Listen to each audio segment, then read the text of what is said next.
Hello friends, நான் சாவித்ரி பேசுகிறேன். இன்றைக்கி வீடியோவில் இந்த August month budget and savings தான் உங்கள் கூட ஷேர் பண்ண போகிறேன். இதுக்கு முன்னாடி நம்ம சேனலில் நிறைய மணி சேவிங், கோல்டு சேவிங், டெப்ட் ப்ராப்ளம் வீடியோலாம் போட்டிருக்கேன். அந்த வீடியோ அட்டாச் பண்ணுறேன், பாருங்கள். உங்களுக்கு யூஸ்ஃபுல்லாக இருந்துச்சுன்னா என் சேனலை நீங்கள் சப்ஸ்கிரைப் பண்ணுங்கள், லைக் பண்ணுங்கள், ஷேர் பண்ணுங்கள், ஹை பட்டனை ப்ரெஸ் பண்ணுங்கள். வாங்க வீடியோக்குள்ளே போகலாம்.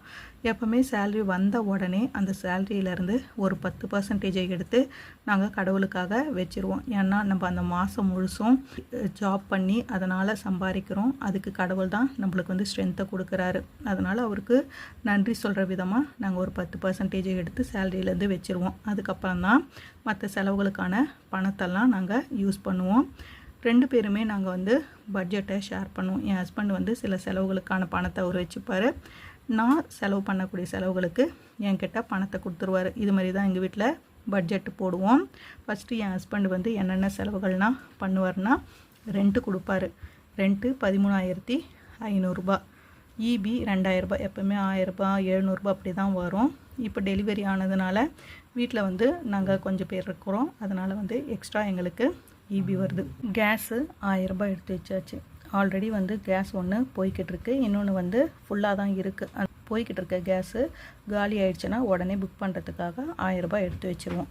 மொபைல் ரீசார்ஜு 2,000, 4 பேர் அல்லது 5 பேருக்கு ரீசார்ஜு பண்ணுவோம். ஒய்ஃபை 500 எடுத்து வச்சுருவோம்.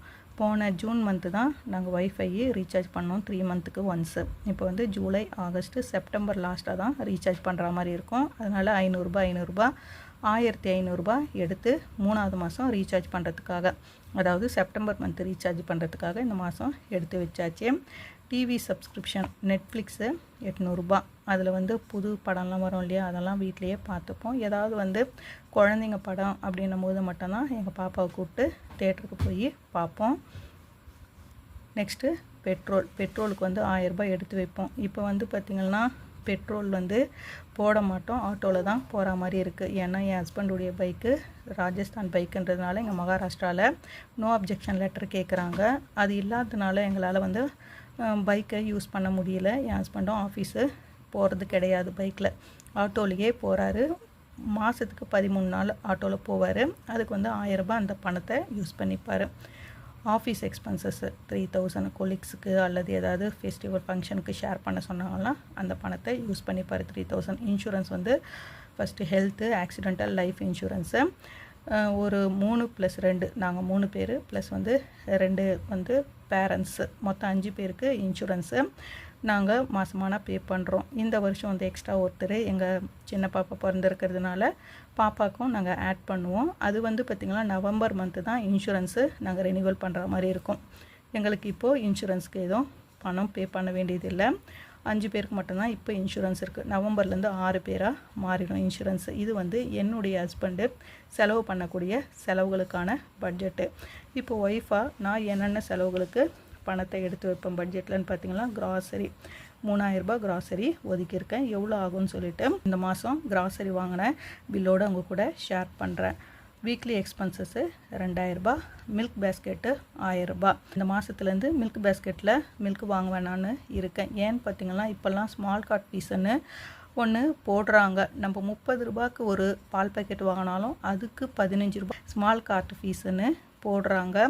அதனால் நான் பாலை என் ஹஸ்பண்டு பாப்பா ஸ்கூலில் விட்டுட்டு வரும் பொழுது வாங்கிட்டு வர சொல்லிடலான்னு இருக்கேன். ஏன்னா ஒரு பால் பேக்கெட்டு தான் தேவைப்படும் அல்லது 2 தேவைப்படும். நம்ம 15 ரூபா ஸ்மால் கார்ட் ஃபீஸ் பே பண்ணமான்னு சொல்லிட்டு நான் மில்க் பேஸ்கெட்டில் பணம் போடாமல் அந்த 1,000 என் ஹஸ்பண்டே வச்சுக்கிட்டு இருக்க சொல்லி அவரையே பால் பாக்கெட் வாங்கி வர சொல்லிடலான்னு சொல்லி இருக்கேன். இந்த மாதத்துல இருந்து வாட்டர் கேனு 800 ஒதுக்கியிருக்கேன். மாதத்துக்கு 200, 4 வாரத்துக்கு 800.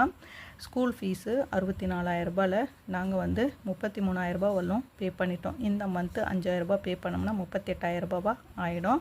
அதுக்கு 5,000 எடுத்து வச்சாச்சு. நான் ஹாஸ்பிட்டல் 1,000, அதுக்கப்புறம் டியூஷன் ஃபீஸு 1,000, எமர்ஜென்சி ஃபண்டுன்னு சொல்லிட்டு எடுத்து 5,000 வச்சுருக்கோம். இதில் தான் பாப்பாவுடைய பால் பவுடரு, டைப்பரு, சோப்பு, ஷாம்பு இதெல்லாம் இந்த 5,000 இந்த மாதத்தில் நாங்கள் வாங்குவோம். அப்படி வாங்கினோன்னா உங்கள் கூட ஷேர் பண்ணுறேன் நான். இதுதான் ஒய்ஃபாக நான் செலவு பண்ணக்கூடிய செலவுகளுக்கு இதுதான் என்னுடைய பட்ஜெட்டு. ஹஸ்பண்ட் அண்ட் ஒய்ஃபு 2 பேருமே இப்படி தான் செலவுகளுக்கான பட்ஜெட்டாக போடுவோம். இதுக்கப்புறம் பார்த்திங்கன்னா சேவிங்ஸு, அதுக்கப்புறம் டெப்ட்டு, அதுக்கு வந்து எப்படி ஒதுக்கியிருக்கேன்னு பார்க்கலாம். ஃபஸ்ட்டு சேவிங்ஸு போஸ்ட் ஆஃபீஸில் சேவிங்ஸில் நான் 1000 ரூபாய் போட ஆரம்பிச்சிருக்கேன். 3 மாதமாக போட்டுக்கிட்டு இருக்கேன். அதுக்கப்புறம் செல்வ மகள் சேமிப்பு திட்டத்தில் 2000 ரூபாய் நான் போன செப்டம்பர்லேருந்து ஸ்டார்ட் பண்ணிவிட்டேன். 2000 ரூபாய் கண்டினியூ பண்ணுவேன். இன்னொரு பாப்பா எனக்கு பெண் குழந்தை பிறந்திருக்கிறதுனால அவங்களுக்கு வந்து நான் இந்த டிசம்பர் ஊருக்கு போனேன்னா நம்ம ஊரில் ஸ்டார்ட் பண்ணிவிட்டு இங்கே வந்து கண்டினியூ பண்ணிக்கலான்னு இருக்கிறேன். நெக்ஸ்ட்டு எல்ஐசி ஜீவன் தருண் இந்த இன்சூரன்ஸ் போட்டு ஒரு 3 வருஷம் ஆகுது. 1000 ரூபாய் மாதம் பே பண்ணுறேன். இந்த இன்சூரன்ஸ்க்கு வந்து மாதம் 5ஆம் தேதி ஆனால் 1000 ரூபாய் கொடுத்துடணும். என் ஃப்ரெண்டு தான் இந்த இன்சூரன்ஸ் எனக்கு போட வச்சாங்க. அவங்கக்கிட்ட கொடுத்தா அவங்க எனக்கு பே பண்ணி பில் அனுப்பிடுவாங்க. இது வந்து சேவிங்ஸு. நெக்ஸ்ட்டு பார்த்திங்கன்னா பேங்க் சேவிங்ஸு நாங்கள் ஆர்டி போட்டிருக்கோம் கோட்டாக்கில். ஆல்ரெடி வந்து டிஎம்பி பேங்க்கில் தான் போட்டுக்கிட்டு இருந்தேன். இந்த வருஷம் எனக்கு டெலிவரி இருந்ததுனால ஊருக்கு போகல. இங்கே இருக்கிற கோட்டாக் பேங்க்லேயே நான் ஆர்டி ஓப்பன் பண்ணிவிட்டேன் ஆன்லைனில். எவ்ரி மந்த் வந்து ஃபஸ்ட்டு ஆர்டி கட் ஆகிடும். சேல்ரி வந்த உடனே நாங்கள் என்ன பண்ணுவோன்னா 10,000 எடுத்து கோட்டாக்கில் நான் போட்டு வச்சுருவேன். நைட்டு ஒரு 12 o'clock மேலே கட் ஆகிடும். எவ்ரி மந்த் வந்து கோட்டாக்கில் ஆர்டி போகுது. நெக்ஸ்ட்டு பார்த்திங்கன்னா ஃப்ரெண்டுக்கிட்ட குலுக்கு சீட்டு போட்டிருக்கேன் இல்லையா, மாதம் 2000 ரூபாய் பே பண்ணுறேன். எவ்ரி மந்த் வந்து 5th குலுக்கு சீட்டுக்கு பணத்தை பே பண்ணணும். 5th தான் வந்து எங்களுக்கு குலுக்கல் நடக்கும். அந்த குலுக்கல்ல யாருக்கு விழுதோ அதுக்கு அடுத்து 6thலேருந்து பே பண்ணலாம். 10th 2000 அதுக்கு 2000 எடுத்து வச்சாச்சு. இந்த சேவிங்ஸ் எல்லாம் நான் தான் ஃபாலோ பண்ணிக்கிட்டு இருக்கேன். ஏன்னா என் ஹஸ்பண்டுக்கிட்ட கொடுக்கல, அவர் வந்து ஃபாலோ பண்ண முடியாதுன்றதுனால நானே ஃபாலோ பண்ணிக்கலாம் அப்படின்னு சொல்லிட்டு தான் இந்த சேவிங்ஸ் நான் ஃபாலோ பண்ணிக்கிட்டு இருக்கேன். இந்த சேவிங்ஸ் எல்லாம் நான் எப்போத்துலேருந்து ஃபாலோ பண்ணுறேன்னா எனக்கு கடன் வந்த பிறகு நான் தான் இந்த சேவிங்ஸை ஃபாலோ பண்ணுறது. ஏன்னா அவரால் மேனேஜ் பண்ண முடியல, நான் ஃபாலோ பண்ணிக்கிறேன்னு சொல்லிட்டு ஒரு 4 இயர்ஸ்க்கு முன்னாடியிலேருந்து இந்த சேவிங்ஸ் எல்லாம் நான் ஃபாலோ பண்ணிக்கிட்டு வந்துக்கிட்டு இருக்கேன். டிஎம்பி பேங்க்கில் 1.35 லட்சம் வந்து லோன் வாங்கியிருக்கேன்னு உங்களுக்கு சொல்லியிருக்கேன். அதுக்கு பார்த்திங்கன்னா நான் எவ்வளோ பே பண்ணியிருக்கேன்னா ஒரு 90,000 அதாவது 90,000 வரையும் நான் பே பண்ணிட்டேன். இப்போ வந்து 48,000 எனக்கு அவுட்ஸ்டாண்டிங்கு இருக்குது. இந்த அமௌண்ட்டை நான் அடுத்த மே மந்த்துக்குள்ளே கொஞ்சம் கொஞ்சமாக பே பண்ணிடலான்னு இருக்கேன். அல்லது வந்து இந்த 6 மந்த்துக்குள்ளே நான் பே பண்ணி முடிச்சிடலான்னு இருக்கேன். அதுக்காக நான் இன்ட்ரெஸ்ட்டும் அசலும் சேர்த்து 1750 ரூபாய் நான் எடுத்து வச்சுடுவேன். சென்ட்ரல் பேங்க் ஆஃப் இந்தியாவில் ஒரு கோல்டு லோன் போகுது 1,90,000 ரூபாய். அதுக்கு இன்ட்ரெஸ்ட்டு 1750 ரூபாய். இது போய்கிட்டு இருக்குது. ஒவ்வொரு கோல்டு லோனாக முடிக்கிறேன்னு உங்கள் கூட நான் ஷேர் பண்ணியிருக்கேன். போன வருஷம் ஒன்று முடிச்சிட்டேன். இந்த வருஷம் இந்த டிஎம்பி பேங்க்கை முடிச்சிருவேன்னு நினைக்கிறேன் 6 மாதத்தில், அல்லது வந்து மே மந்தில் முடிச்சிருவேன். நெக்ஸ்ட் இயரில் இந்த 1.90 லட்சம் கோல்டு லோனை முடிச்சிடலான் இருக்கேன். ஒன்று தான் நம்ம குறைக்க முடியும். அதனால் ஒன்று நான் குறைச்சிக்கிட்டே வரேன். இதுதான் வந்து என்னுடைய கடனுக்கான டீட்டெயிலு. கோல்டு சேவிங்ஸ்ன்னு பார்த்திங்கன்னா நான் கோல்டு ஸ்கீம் எதுவுமே போடலை.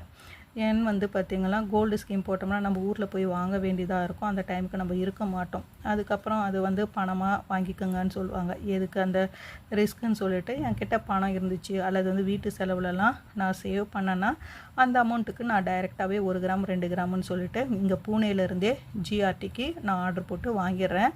ஆல்ரெடி போன வருஷம் அதாவது 2025 மேலேருந்து இந்த வருஷம் 2026 மே வரையுமே நான் 3 கிராம் கோல்டு வந்து சேவ் பண்ணேன்னு உங்கள் கூட வீடியோ ஷேர் பண்ணியிருக்கேன். இதுதான் என்னுடைய கோல்டு சேவிங்ஸ் டீட்டெயிலு. இப்படி தான் வந்து எங்கள் வீட்டில் பட்ஜெட் இருக்கும். கடனும் கட்டுவோம், அதே நேரத்தில் சேவிங்ஸ் பண்ணுவோம், ஸ்கூல் ஃபீஸ் பார்ப்போம், ரெண்ட்டு எல்லாத்தையும் இது மாதிரி தான் நாங்கள் மேனேஜ் பண்ணிக்கிட்டு வரோம். மாதமான சேல்ரி வந்தால் இப்படி தான் நாங்கள் பட்ஜெட் போட்டுருவோம். அதன்படி தான் நாங்கள் நடந்துக்கிறது. அப்படி ஏதாவது வந்து ஏற்றம் இறக்கம் இருந்தாலும் கையில் வந்து தெரியாமல் ஏதாவது கொஞ்சம் பணம் வச்சுருந்தேன்னா ஒரு 2000 3000 வச்சுருந்தேன்னா அதை வச்சு நான் மேனேஜ் பண்ணிக்கிறது. இப்படி தான் நாங்கள் மாதமான பட்ஜெட் போட்டு கடனுக்கு அப்புறம் எங்கள் வீட்டை நாங்கள் மேனேஜ் பண்ணுறோம். நீங்களும் வந்து இது மாதிரி ஹஸ்பண்ட் அண்ட் ஒய்ஃப் 2 பேருமே வந்து பட்ஜெட்டு போடுங்க. 2 பேருக்குமே வீட்டில் என்ன நடக்குதுன்னு தெரியணும். இல்லைனா வந்து நம்ம கடனில் மாட்டிக்க வேண்டியதாக இருக்கும். நாங்கள் கடன்லேருந்து மீண்டு வந்த பிறகு எங்கள் லைஃப் ஸ்டைலை எங்கள் பட்ஜெட்டை இப்படி தான் சேஞ்ச் பண்ணோம். நீங்களும் இது மாதிரி சேஞ்ச் பண்ணி லைஃப்பை ரன் பண்ணுங்கள். ஸ்மூத்தாக போகும், ஹாப்பியாக போகும். இதுதான் என்னுடைய பட்ஜெட் இந்த ஆகஸ்ட் மந்த்துக்கு. இந்த வீடியோ இந்த டிப்ஸ் எல்லாம் உங்களுக்கு யூஸ்ஃபுல்லாக இருந்துச்சுன்னா என் சேனலை நீங்கள் சப்ஸ்கிரைப் பண்ணுங்கள், லைக் பண்ணுங்கள், ஷேர் பண்ணுங்கள், ஹை பட்டனை ப்ரெஸ் பண்ணுங்கள். Thank you friends.